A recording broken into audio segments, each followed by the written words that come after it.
రాఖీ రాఖీ పౌర్ణమని, రాఖీ పండుగని ఇది అన్న చెల్లెళ్ళకు అనుబంధానికి ప్రతీక అని చెప్తూ ఉంటారు.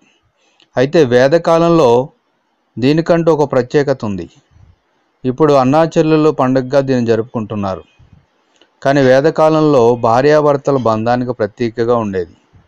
అయితే దీని కథ ఏంటి, అసలు భార్యాభర్తల బంధానికి ప్రతీకగా ఉన్నది అన్నా చెల్లెల బంధానికి ఎలా అయిందో ఈ వీడియోలో చివరి వరకు చూడండి. అలాగే వీడియో నచ్చినట్లయితే లైక్ చేయండి, షేర్ చేయండి, అలాగే నా ఛానల్ని సబ్స్క్రైబ్ చేయండి.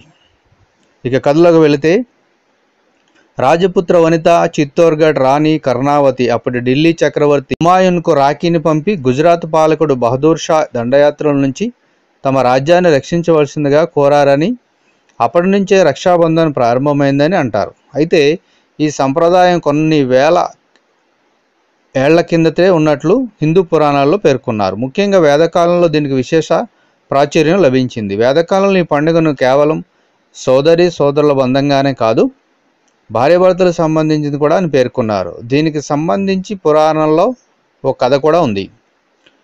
రాక్షసులతో యుద్ధానికి బయలుదేరిన దేవలోకాధిపతి ఇంద్రుడికి భార్య సచీదేవి రక్షణగా రాఖీ కట్టింది. అయితే ప్రస్తుతం ఇది భార్యాభర్తల నుంచి వైదొలిగి కేవలం సోదరి సోదరుల బంధానికి ప్రతీకగా జరుపుకునే ఉత్సవంగా మారిపోయింది. అలాగే యమధర్మరాజు సోదరి యమున ప్రతి శ్రావణ పౌర్ణమికు యముడికి రాఖీ కట్టేది. తన సోదరితో ఎవరైతే రాఖీ కట్టించుకుంటారో వారికి అమరత్వం సిద్ధిస్తుందని యముడు ప్రకటించాడు. అప్పటి నుంచి మహిళలు తమ సోదరులకు రాఖీ కట్టి చిరాయువుగా జీవించాలని కోరుకుంటారు. అలాగే సోదరులు కూడా తమ సోదరికి ఆశీస్సులు అందించి ప్రేమను చాటుకుంటారు. వాస్తవానికి పసుపులో దారాన్ని ముంచి దాన్ని 3 పొరలుగా చేతికి కట్టిన రాఖీ రక్షణగా ఉంటుంది.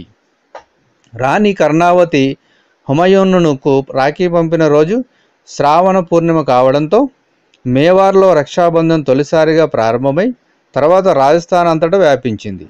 అక్కడి నుంచి దేశమంతటా జరుపుకుంటున్నారు. వేడుకల పరంగా రక్షాబంధన్ కాలంతో పాటు మారుతూ వస్తుంది.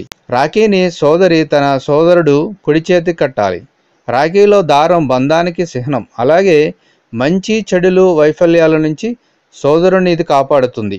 ఎరుపు రంగు దారం అగ్నికి ప్రతీక, అంటే ఇది శక్తికి, రక్షణకు, భద్రతకు బలం. సో రాఖీ అనే కథ ఎలా మార్పులు చెందిందో ఇప్పుడు మీకు అర్థమై ఉంటుంది. Thank you for watching.